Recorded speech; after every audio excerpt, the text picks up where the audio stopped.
যোগ্যতা অর্জন করলো ইস্ট বেঙ্গল। কুয়েতের আল আরবিকে দুরুমুশ করে জয়ী ইস্ট বেঙ্গল।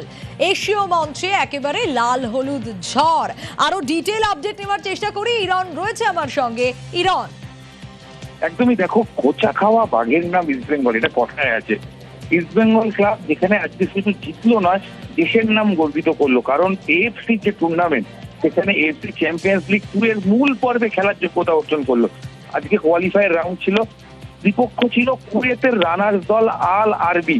এই দল যথেষ্ট শক্তিশালী, ধারে ভারে এবং তাদের বাজেট সব দিক থেকে কিন্তু অনেকটা এগিয়ে ইস্ট বেঙ্গলের থেকে।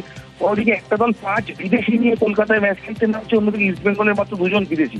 অর্থাৎ সীমিত শক্তি নিয়েও লাল হলুদ জার্সির যে দাপট, সেটা কিন্তু আরো একবার মাঠে দেখা গেল। ফার্স্ট হাফ ইস্ট বেঙ্গল যথেষ্ট লড়াই করে, যদিও কোনো পক্ষে গোল করতে পারেনি। তবে সেকেন্ড হাফে একটা পেনাল্টি দেখে এগিয়ে যায় কুয়েতের দলটি।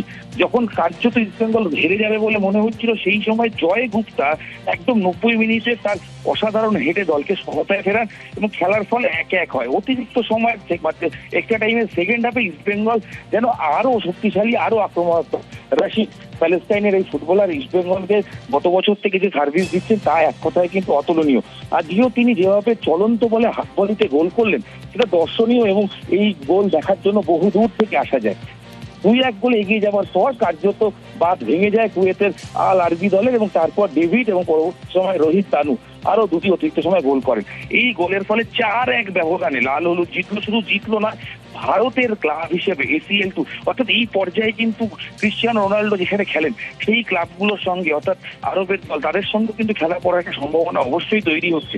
অর্থাৎ ভারতীয় ফুটবলকে বিশ্ব মানচিত্রে তুলে নিয়ে যাওয়ার যে কাজটা আজ করলো ইস্ট বেঙ্গল, সেটা এক কথায় অবশ্যই প্রশংসাযোগ্য এবং দেশের নাম গর্বিত করার কথা তো ডেফিনেটলি। এবং ইস্ট বেঙ্গলের খেলা যেখানে সীমিত শক্তি নিয়ে ধারে ভারে শক্তিশালী একটা দেশের বিরুদ্ধে, সেখানে কিন্তু প্রতিটা মুহূর্তে তারা লড়াই করলেন এবং প্রতিটা মুহূর্তে হার না মানা মনোভাব, যেটা ইস্ট বেঙ্গলের কথার সঙ্গে সবসময় আমজনতা বলে থাকেন যে ইস্ট বেঙ্গল খোঁচা খাওয়া বাঘ, সেটা প্রমাণ হলো। 1 গোলে পিছিয়ে পড়ে 75 মিনিটে 1 গোলে পিছিয়ে পড়ার পর সেই দল 90 মিনিটে গোল শুট করছে এবং তারপর এক্সট্রা টাইমে সেকেন্ড হাফে গিয়ে আরো 3টি গোল করছে।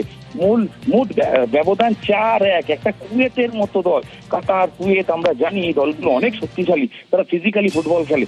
সেই দলের বিরুদ্ধে হাবাক কোচ অ্যান্থনিও হাবাক তার ট্যাকটিক্যাল লড়াইয়ের জয় এবং ভারতীয় ফুটবলার এবং ইস্ট বেঙ্গলের থাকা সামান্য কয়েকজন বিদেশি, তাদের যে লড়াই, সেই লড়াই কিন্তু প্রশংসাযোগ্য এবং কুর্নিশযোগ্য। যে লড়াই তারা প্রতি মুহূর্তে ম্যাচে দিলেন, 120 মিনিট লড়াই শেষে ইস্ট বেঙ্গল জিতলো এবং ইস্ট বেঙ্গল খেলবে ACL এর চ্যাম্পিয়ন্স লিগ 2, অর্থাৎ মূল পর্বে। এটা অনেক টাফ টুর্নামেন্ট, তবে ভারতীয় ফুটবলকে ইস্ট বেঙ্গলের আজকে জয় ডেফিনেটলি গর্বিত করেছে।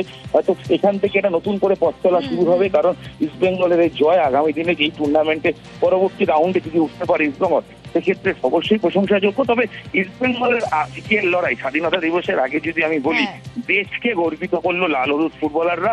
লাল হলুদ, আবারও বলার, লাল হলুদ দল সবসময় যে পিছিয়ে পড়ে কামব্যাক করতে জানে, তার যুব ভারতী দর্শকরা প্রায় 800,000 দর্শক উপভোগ করলেন। একেবারে ইরন।